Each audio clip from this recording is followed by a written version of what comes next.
একটু জানতে চাচ্ছি 1 মিলিয়নের রোহিঙ্গা আছে এই ক্যাম্পে, তার বেশিরভাগই হচ্ছে চিলড্রেন। এই চিলড্রেনগুলো গ্রো আপ করছে কি উইদাউট হোপস।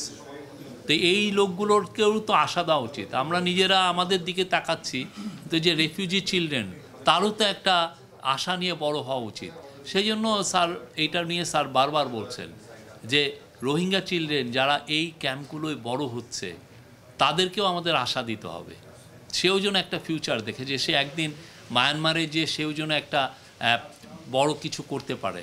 সেই জন্য নিজেকে বুঝেছে যে না, আমি যে বাংলাদেশে যে দিনগুলো কাটিয়েছি সেটা আমার ওয়েস্ট হয় নাই। বছরের শেষ নাগাদ বাংলাদেশে আসতে চাচ্ছেন, এবং আপনারা জানেন যে 2017 সালে প্রায় 7,50,000 রোহিঙ্গা বাংলাদেশে এসে আশ্রয় নিয়েছে। এবং ওই সময় যেই আশ্রয় নেওয়ার মূল কারণ ছিল যে সেই সময় মায়ানমারে এক ধরনের হত্যাকাণ্ড হয়, অ্যাট্রোসিটিস হয়, এবং সেটা নিয়ে ইউএন একটা ইনভেস্টিগেট করছে যে সেটা একটা জেনোসাইড ছিল কিনা।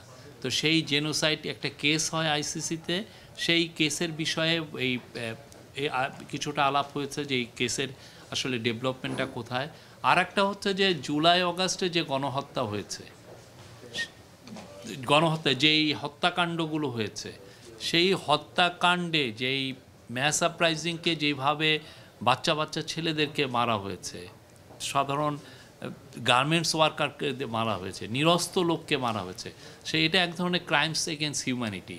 তো এই ক্রাইমস এগেনস্ট হিউম্যানিটি আইসিসিতে প্রফেসর ইউনুস জিজ্ঞেস করেছেন যে এটা লসুট করা যায় কিনা, কিভাবে এটা করা যায়, সেই বিষয়ে একটু আলোচনা করা হয়েছে।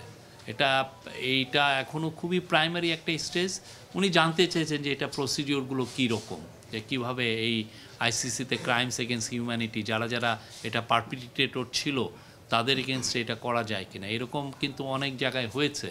আর এটা তো খুবই বড় রকমের একটা হত্যাকাণ্ড। আপনি জানেন প্রায় 1000 ছেলে মেয়েকে হত্যাকাণ্ডের শিকার হয়েছে, সাথে প্রায় এটা সরকারি হিসাবেই 20,000 ছেলে মেয়ে আহত হয়েছে, এবং 400-র মতো ছেলে মেয়ে আপনার চোখ হারিয়েছে। এটা তো চিন্তা করা যায় না। আপনার যদি যান এখন হসপিটালগুলোতে, কয়েকদিন আগে জাস্ট 1 সপ্তাহ হয়নি স্যার প্রফেসর ইউনুস কয়েকজন আহতদের সাথে কথা বলেন। তার মধ্যে 12 বছরের একটা ছেলে ছিল, আফসার নাম, তার এইখানে গুলি লেগে তার হাতের কিছু নাই, বা কারো চোয়ালের কিছু নাই।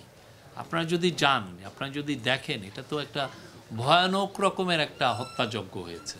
তো সেই বিষয়টা আসলে ক্রাইমস এগেনস্ট হিউম্যানিটি, এই বিষয়ে মানে এটা কেমনি প্রসিডিওরটা কী, এটা কিভাবে ফাইল করা যায় সেই জিজ্ঞেস করা হয়েছে।